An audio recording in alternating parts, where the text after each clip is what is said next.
Inicialmente, eu gostaria de me apresentar. Meu nome é Lidiane, sou psicóloga clínica. Psicologia veio após os 30 anos de idade, né. Conheci a psicologia em um período em que eu, precisei, né, de um acompanhamento psicológico. Foi justamente no término, no final do relacionamento, e aí foi um suporte muito importante para mim naquele momento. E, conhecendo a psicologia, eu entendi que era aquilo que eu queria fazer, né. Eu tinha esse objetivo de retribuir de alguma forma a ajuda que eu havia encontrado. E me encantei pela profissão, consegui passar na faculdade, né, após um tempo significativo sem estudar. Eu me dediquei por alguns meses, fiz o Enem e consegui uma bolsa integral para cursar psicologia na universidade na Faculdade Anísio Teixeira, em Feira. Eu sempre fui muito dedicada e eu queria muito fazer a psicologia da melhor forma possível. O processo de ser psicólogo, ele já se inicia na nossa graduação.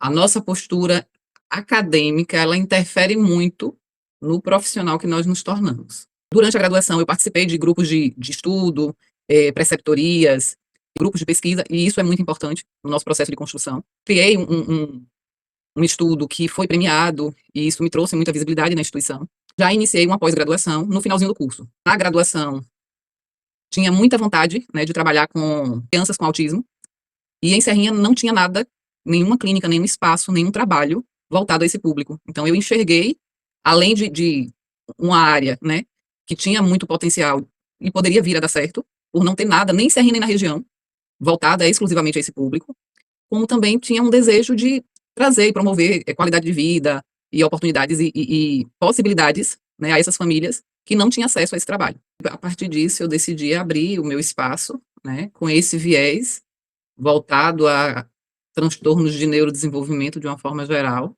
não só ao autismo, mas principalmente ao autismo, por não ter nada, né, na região. Eu trabalho na clínica. O início desse trabalho, né, é um trabalho que a gente gradativamente vai conquistando, né, os nossos pacientes, os nossos clientes. O nosso nome, ele é construído, de uma forma muito lenta e gradual. Então, o trabalho no núcleo de mediação judicial me deu suporte para que eu pudesse, manter a clínica funcionando nesse período em que ainda estava iniciando. Fiz outras pós-graduações, fiz pós-graduação em terapia cognitivo-comportamental, que é a abordagem que eu atuo hoje em clínica, e por conta desse trabalho com crianças com autismo, fiz uma pós também em intervenção ABA, análise de comportamento aplicado. Quanto aos investimentos que você teve com a clínica, como foi? O seu recurso, qual foram os primeiros passos que você deu nesse início?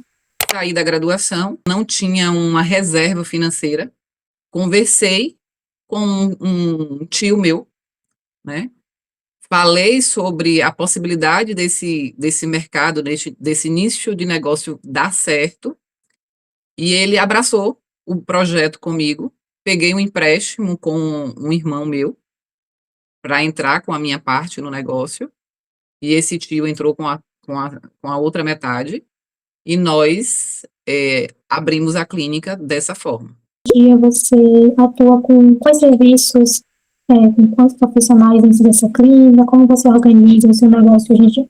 É composta por mim, né, que sou psicóloga, e por uma psicopedagoga, por uma terapeuta ocupacional, e era a equipe que a gente conseguiu para compor a clínica. Posteriormente, outros profissionais foram chegando, chegou fonoaudióloga, chegou uma outra psicóloga, que atuava com o público infantil, eu fiquei com adolescentes e adultos, ela passou a atuar exclusivamente com crianças. Hoje nós temos uma equipe com 23 profissionais, entre fono, terapeuta ocupacional, psicomotricista, psicopedagogo, musicoterapeuta. É uma equipe multidisciplinar completa para prestar esse atendimento à criança com autismo.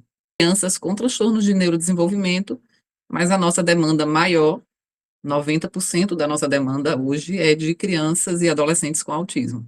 Como você fez para divulgar o seu trabalho, atrair clientes logo no início, né?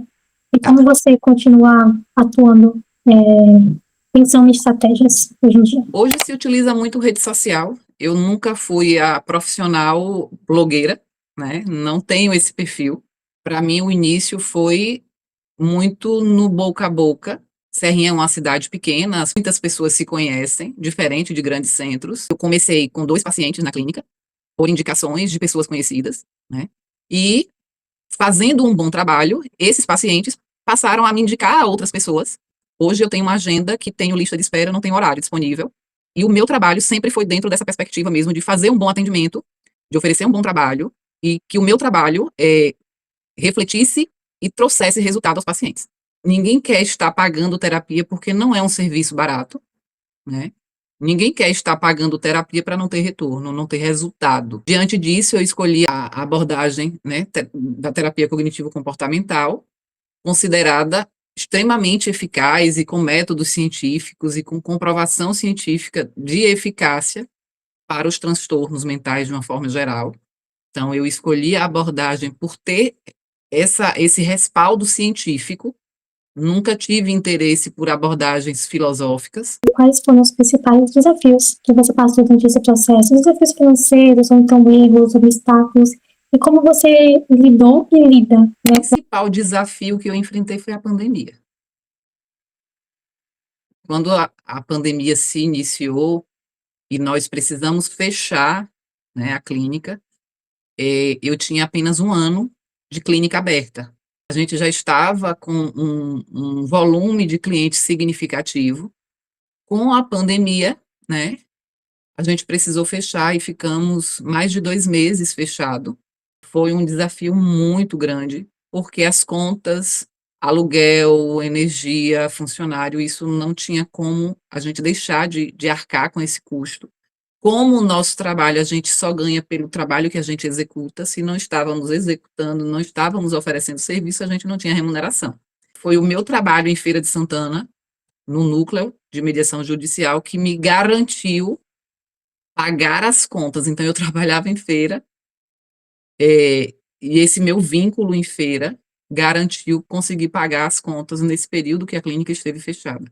Quando nós fomos autorizados a retornar ao trabalho, muitos pacientes ainda estavam com muito medo de estar em um local fechado com uma pessoa para fazer terapia.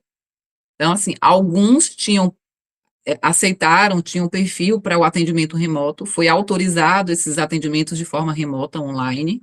Então, alguns pacientes deram continuidade nos atendimentos de forma remota, mas muitos não quiseram voltar. E aí, o processo, a gente voltou para o início do processo com pouquíssimos pacientes na clínica, né, tentando sobreviver. Foi muito difícil. Foram 6 meses, de 6 a 8 meses muito difíceis. Nesse período, a pessoa que entrou como sócio, né, não tinha lucro, a a clínica não estava nem pagando as próprias contas. Então a pessoa chegou para mim e disse: "Olha, Jane, para mim não dá mais, eu quero sair da sociedade, não tenha pressa para me pagar, você me paga da forma como você puder, mas eu não tenho mais interesse em continuar na sociedade. Eu vou para outro ramo, não vou ficar". E aí eu fiquei sozinha. Fiquei sozinha, com pouquíssimos pacientes, a pessoa que me ajudava, né, a gente precisou fazer negociações, porque eu não tinha condição de pagar salário, não estava sendo possível pagar salário, e aí a pessoa concordou em me dar esse suporte até as coisas melhorarem. Foi quando alguns convênios começaram a chegar, né, a gente conseguiu alguns credenciamentos de convênio, foi quando as coisas realmente melhoraram. Em 1 ano depois da pandemia, né, a clínica já tinha se firmado, eu já tinha conseguido pagar a pessoa, o que era o meu sócio, né, e a clínica passou daí em diante me dar lucro. De que maneira você acha que o seu negócio melhora a vida das pessoas? E qual a sua contribuição à sociedade como empreendedor? A gente trabalha com crianças com transtorno de neurodesenvolvimento, né, e é um trabalho que não se restringe à criança. A gente precisa dar um suporte familiar, a gente precisa dar um suporte escolar. Então, assim, eu entendo que é um trabalho que tem uma relevância muito significativa para a sociedade como um todo. Os nossos profissionais, psicopedagogos, psicólogos, fazem esses acompanhamentos a essas crianças, vão até as escolas, traçam planos individualizados de educação, dando possibilidade de inclusão a essas crianças, né? Então, assim, a gente dá treinamentos, a gente dá cursos, a gente forma acompanhantes terapêuticos. Tem pacientes que chegaram em nível 3 de suporte e hoje estão em nível 1. Já tem uma funcionalidade e uma autonomia que os médicos, o neuro que acompanha, os neuros que acompanham essas crianças, já fecharam o diagnóstico da criança em nível 1 de suporte. Então, assim, são avanços muito significativos, não só para a criança, mas para a família e para esse entorno, essas relações todas que essa criança acaba estabelecendo. São crianças com comportamentos autolesivos, são crianças com comportamentos heterolesivos, né? E que, encontrando uma equipe multidisciplinar que trabalhe essas questões, trabalhe as questões sensoriais, as seletividades alimentares, as dificuldades de socialização, os desafios que essas crianças trazem, muda a vida, né, dessa família, de forma muito, muito relevante mesmo. E quais as suas perspectivas para o futuro? Como você enxerga a realidade de um psicólogo empreendedor ao longo desses anos que estão chegando? Hoje a gente tem um espaço, né, que comporta, hoje a gente tem, em média, sendo atendidos na clínica, em torno de 180 a 200 crianças. A gente está em um espaço alugado, mas já estamos, né, finalizando o projeto de engenharia e arquitetura de um espaço próprio, né, a construção a gente gostaria de começar ainda esse ano, já estamos com tudo encaminhado, só aguardando mesmo a entrega do projeto de arquitetura e engenharia para iniciar a construção. Vão ser 3 pavimentos, é um espaço que vai estar trazendo possibilidade de qualidade de vida não só para a criança, mas também tentamos construir um espaço que vai dar possibilidade e qualidade de vida a essas famílias que acompanham essas crianças. Então, vamos ter espaços de pilates, de academia, de hidroginástica. Enquanto essas mães aguardam essas crianças, elas vão estar também sendo cuidadas, né? A ideia é trazer esse acolhimento, espaços de convivência. Então, a ideia é que esse espaço que hoje é construído e pensado para as crianças possa conseguir, né, abraçar e acolher também essas mães e esses pais, essas famílias que estão em sofrimento e que muitas vezes ficam horas, porque para a criança estar em atendimento precisa de um responsável. Então, muitas vezes ficam horas, 2, 3, 4 horas na clínica, aguardando a criança nesses atendimentos. E aí a gente pensou na possibilidade de estar otimizando esse tempo, oferecendo serviços, né, no próprio espaço da clínica. Então, essa é a perspectiva de futuro para a gente. Estamos ampliando. Hoje a gente tem 14 consultórios de atendimento. O espaço novo vão ser 45.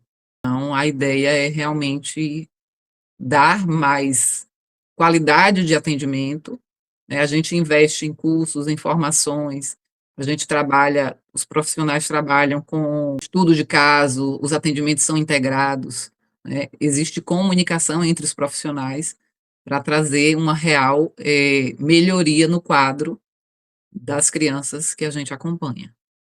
Você gostaria de falar mais alguma coisa que a gente não perguntou? Ou então deixar alguma mensagem para os estudantes e para os futuros empreendedores de psicologia? A profissão que a gente escolheu é uma profissão linda, né? Demanda muito de nós, a gente precisa ser muito responsável com as vidas que estão sob os nossos cuidados. É uma profissão que, financeiramente falando, ninguém vai ficar rico, mas a gente pode viver bem, né? Exercendo a psicologia, fazendo bem feito, fazendo com amor, fazendo com responsabilidade e com cuidado. A gente pode transformar vidas. Então, escolham, né, o nicho, escolham a abordagem. É importante que a gente tenha uma direção a seguir, né? Quando a gente sai da faculdade, muitas vezes a gente se vê formado e não sabe para onde ir. Mas é o que eu falei no início. O processo de ser profissional, ele é construído ainda na faculdade. Sejam alunos exemplares, busquem o conhecimento, considere isso extremamente importante, participem de projetos de pesquisa, participem de congressos, queiram aprender, queiram fazer a diferença, né, na vida daqueles que por vocês passaram, que é isso que vai fazer a nossa agenda estar sempre cheia. Investir em rede social, investir em propaganda é algo que é importante, mas não é o mais importante, porque eu cheguei aonde eu cheguei, né, principalmente por conta do trabalho que foi realizado, né, que me trouxe outros pacientes. Então, façam bem feito, façam o trabalho de vocês, não só pelo dinheiro. É importante também que a gente seja bem remunerado pelo serviço que a gente oferece, mas que não seja só por isso, né? Queiram de fato fazer a diferença, queiram de fato que essas vidas sejam transformadas, que traga alívio real e concreto para quem está em sofrimento. Empreender é ter coragem, né? É ter coragem. Para a gente entrar nessa seara do empreendedorismo, é importante que a gente tenha um suporte, um aporte financeiro, um suporte, né, de pessoas que acreditem na gente, e é extremamente importante que a gente tenha coragem e diante das adversidades, não desistir, porque se eu tivesse pensado em desistir quando o meu sócio desistiu, nada disso seria possível hoje. Provavelmente estaria trabalhando no consultório, na clínica de alguém, né, ganhando bem menos do que eu poderia, né, ganhando um percentual por um atendimento realizado, né, ou precisando me deslocar para a Feira de Santana, porque como a clínica deu muito certo, né, eu acabei optando por ficar só em Serrinha, encerrei meu vínculo com a faculdade, né, e pude me dedicar exclusivamente ao trabalho na clínica e a esse processo de administração, de construir esse espaço, né, de uma forma poder ser mais presente mesmo nesse meu sonho, nesse ideal de espaço terapêutico que eu fui construindo. Então, precisa muita coragem e não desistir diante das adversidades. Eu acho que essa é a dica que precisa ficar.